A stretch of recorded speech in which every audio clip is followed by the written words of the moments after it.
43rd eruption the volcano has experienced this year. Columns of ash spewed as high as 4,100 meters into the sky, setting the highest record so far this year.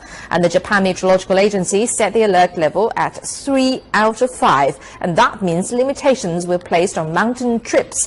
47 volcanoes are monitored by the agency all year round, and the eruption frequency for Sakurajima volcano has been relatively low this year. Welcome back. A California neighborhood is hoping a bee invasion is coming to an end. It's believed the bees are killer bees. They've already killed 2 dogs and stung dozens of people. No one's sure where these bees came from, but we know where they went. Into kitchen windows, people's faces.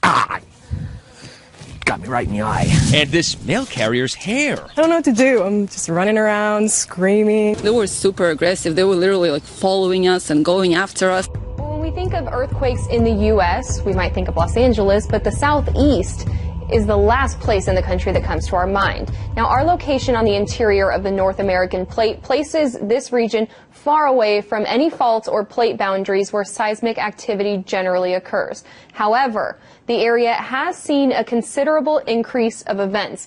Just in August of 2011, a 5.8 earthquake northwest of Richmond, Virginia, struck the capital region with then a series of aftershocks. Now, the tremor not only woke up many residents in Northern Virginia and Washington, D.C., but directly affected the infrastructure of the Washington Monument, the National Cathedral, and many other famous landmarks of the nation's capital. But it doesn't end there. A report recently released by scientists with the University of North Carolina, Chapel Hill, have likely found the cause for these rare earthquakes, and it appears that we should be getting ready for more. People are calling UK Prime Minister David Cameron racist after he accused London's Muslim mayoral candidate Sadiq Khan of the Labour Party of having links to ISIS. But London could be on the verge at this very second of electing Khan their first Muslim mayor. Joining me now, Zuhdi Jasser and Mike Gauss. Zuhdi, I want to start with you. A lot of different things here. Now, on one hand, you've got a Muslim who may become a mayor of one of the major cities in the West, I mean, with one of the longest histories. And then there's people who would say, this is a great thing. This is a sign that multiculturalism works. What do you say? Well, I mean, absolutely. If he happens to be Muslim, that's great. Well, that is a sign that multiculturalism works and that we have a fabric of community involved in politics. But this is not just any old Muslim. This is an Islamist. If you look at his history, he supported the waiving of Louis Farrakhan's inability to come to Britain. Over 15 years, he was banned. He defended him. He's defended Islamists at Cage, an organization which is ridiculed because of its support of ISIS sympathizers like and others. As for this most recent fireball, the American Meteor Society reported sightings in Maine, Vermont, New Hampshire, Massachusetts, Rhode Island, Connecticut, New York, New Jersey, Pennsylvania, and parts of Canada. So we jumped up and we looked out of our window, and there we saw this white fireball with a tail and like sparks coming off of it. Susan Decker and her husband in Littleton, New Hampshire saw it, and so did thousands of others around the Northeast. Some people say the meteorite sounded like a big jet flying low in the sky.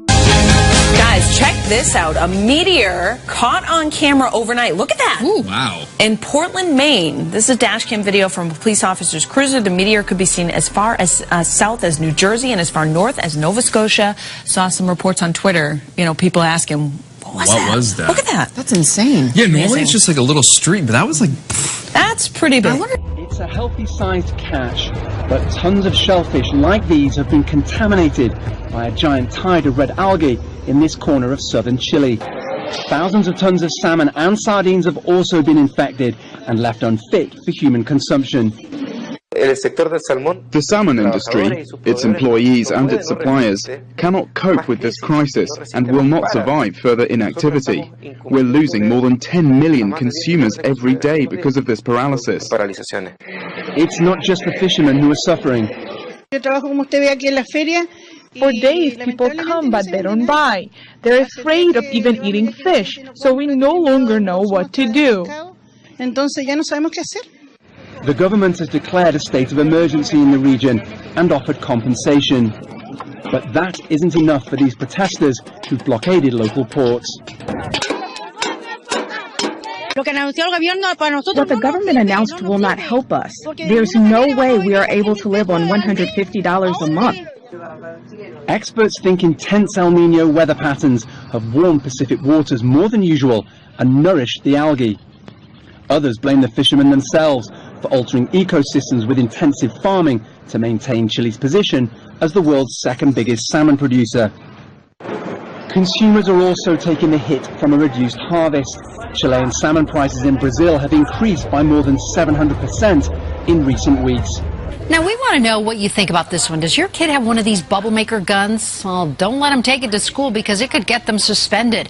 It happened to a 5-year-old in Brighton, and tonight Denver 7's Jacqueline Allen has the fallout as the district defends a decision critics say defies common sense. This is that weapon that got the 5-year-old girl suspended, or one that looks just like it, a gun that shoots not bullets, but bubbles. It's a phone call that certainly burst this Brighton mother's bubble Monday morning. Really, I'm in shock, and it is kind of funny that they would take it that far. Zero tolerance policies often mean zero common sense. ACLU's executive director says these out-of-proportion punishments have become a national embarrassment. Suspensions for pastry guns, Hello Kitty guns, even a finger pointed like a gun.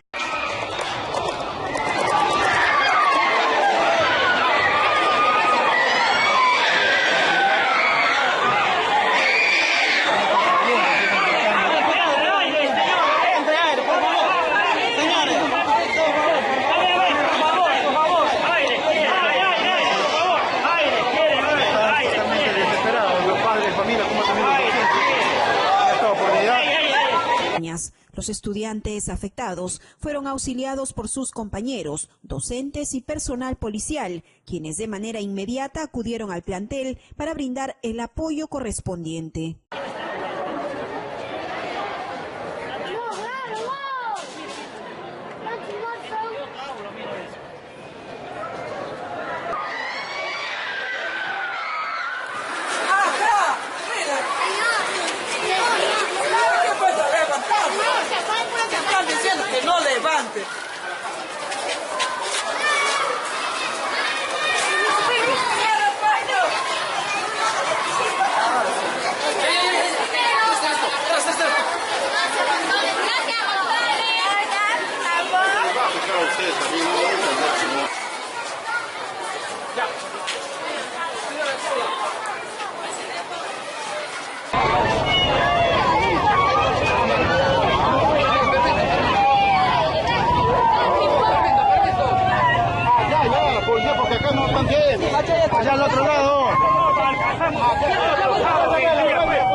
Take your clothes back. I'm not going to try anything on here anyway.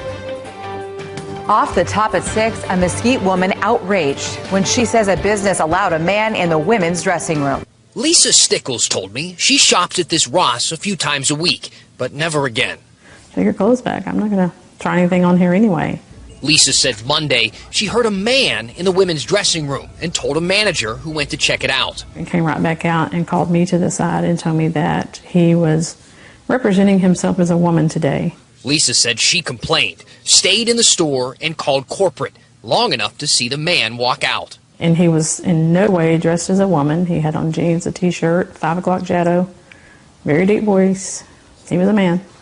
Ross didn't comment specifically on the incident, but told me they don't discriminate against the transgender community. The Obama administration made a promise to curb gun violence and today issued a progress report. That report includes a technology that some in law enforcement believe could be flat out dangerous. Correspondent Kevin Cork reports on the new technology that's already taking fire. In unveiling his latest push for smart gun technology on the White House blog, President Obama today laid out his plan to use executive action to speed up its use and development. To prevent accidental shootings, smart guns use high-tech features such as fingerprint activation that allows only certain users to fire the weapon. If we can set it up so you can't unlock your phone unless You got the right fingerprint. Why can't we do the same thing for our guns? If a child can't open a bottle of aspirin, we should make sure that they can't pull a trigger on a gun. It's the continuation of an effort that kicked off in January when the president tasked the Departments of Justice, Homeland Security, and Defense to study advanced gun safety technology, resulting in today's 17-page report, which promised further research and collaboration with local law enforcement in the future. In addition to boosting development of smart gun technology, the White House says its plan ensures that background check providers would get the federal mental health records of those prohibited from buying guns.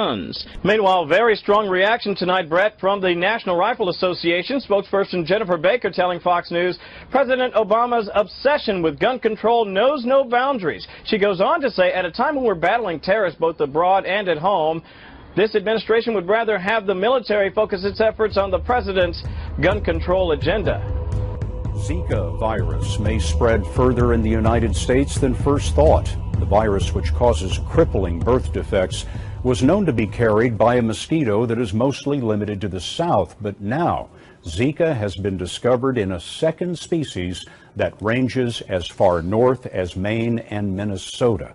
It's important to remember there have been no cases of mosquito-borne Zika in the U.S., but health officials believe that time is coming. The U.S. coal industry is in a fight for its very survival.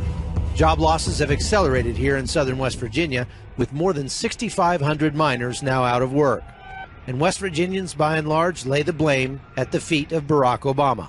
I'm directing the Environmental Protection Agency to put an end to the limitless dumping of carbon pollution from our power plants and complete new pollution standards for both new and existing power plants. John O'Neill is the majority whip in the West Virginia House of Delegates. The war on West Virginia jobs and the war on the West Virginia energy industry is so bad that at the time this administration took office, there were hundreds of functional coal mines in West Virginia that were producing. Now, only 30-some coal mines are actually producing coal right now in West Virginia. And it's a fraction of what it was when this administration took power. It's been devastating to our state.